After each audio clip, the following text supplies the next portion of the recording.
Hi everybody!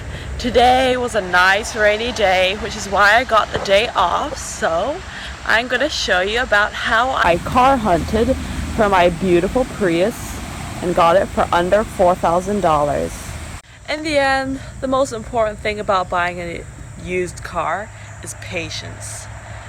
You have to know what you want and go for it, but always wait for the right car. The main platforms I like to search for cars are on Facebook Marketplace and Craigslist. I prefer Facebook Marketplace over Craigslist because I get to see the sellers' profiles. I know that some people like to use car gurus, but I think they don't have as many good deals as Marketplace.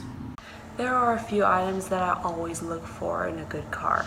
The first would be good mechanical and cosmetic condition, because what you're looking for is a car that has no mechanical issues and has been maintained regularly, has a pretty clean interior. The second is a little less straightforward. I always try to know what type of seller I'm buying the car from.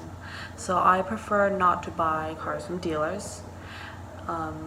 You can get many good deals from dealers, but I think that private owners know more about their car and you can get better deals from private owners. In order to be able to tell whether or not a car is from a dealer or a private owner on Marketplace is just clicking on the car and looking at the owner.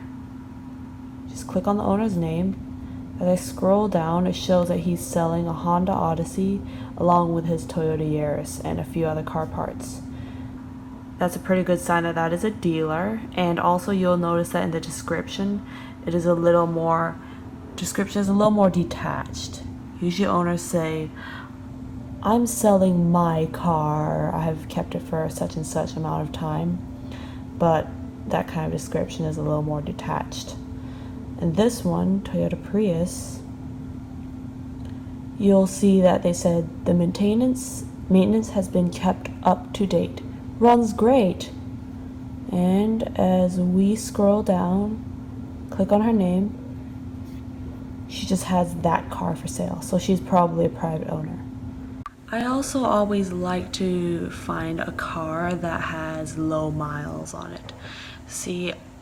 I don't like to buy anything above 190k miles. That is kind of high for me, but I'll just look for a car around 150k miles. Okay, so the top factor that determines whether or not I will get a car is gas mileage.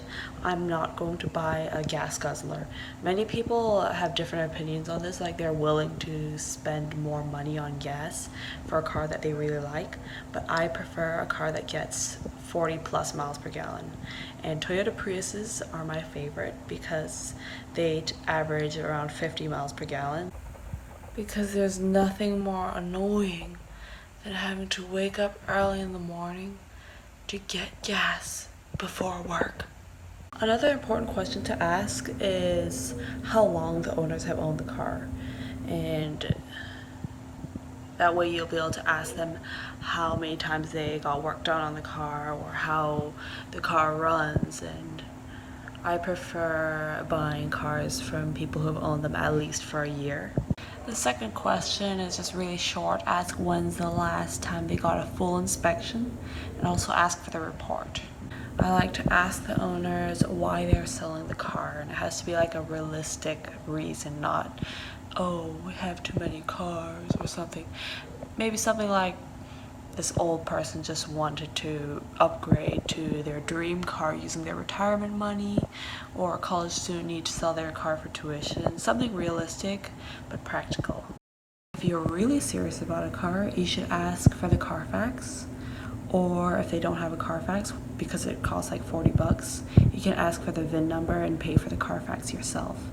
This will tell you how many times the car got into an accident, which hopefully none, and it will show you how many owners the car previously had. Another important question to ask would be whether or not they got any body work done on the car. You don't want to buy a car that got repaired in the hood, a major repair on the hood, or Maybe a little bumper scratch might be okay, but other than that, you don't want to risk it. The front of the car has a lot of the high technology items and you don't want any of those to have been repaired. It took me many weeks to find my dream Prius. I had to scroll through Facebook Marketplace literally every day waiting for the right Prius to come up. When I finally found the good deal, it was posted for $4,000 and they were moving, so they didn't need the car. And I called them up and set an appointment to look at the car and get inspected at a local car shop the next morning. That's very important. If you see a good deal, don't wait 2 days because it'll probably be gone, especially a good Prius. I got it checked up and it had a few minor problems that could be fixed under $300, and I haggled the price down to $3,950, and I paid cash and I drove home with a new car. Buying a new car is definitely always a stressful and nerve-wracking experience. But I hope this video has given you a few ideas about what type of car you would like or what kind of questions you have to ask your seller before buying a car. And if you've learned anything, please hit that like button. And if you even drive a car, please subscribe. Thank you. See you later.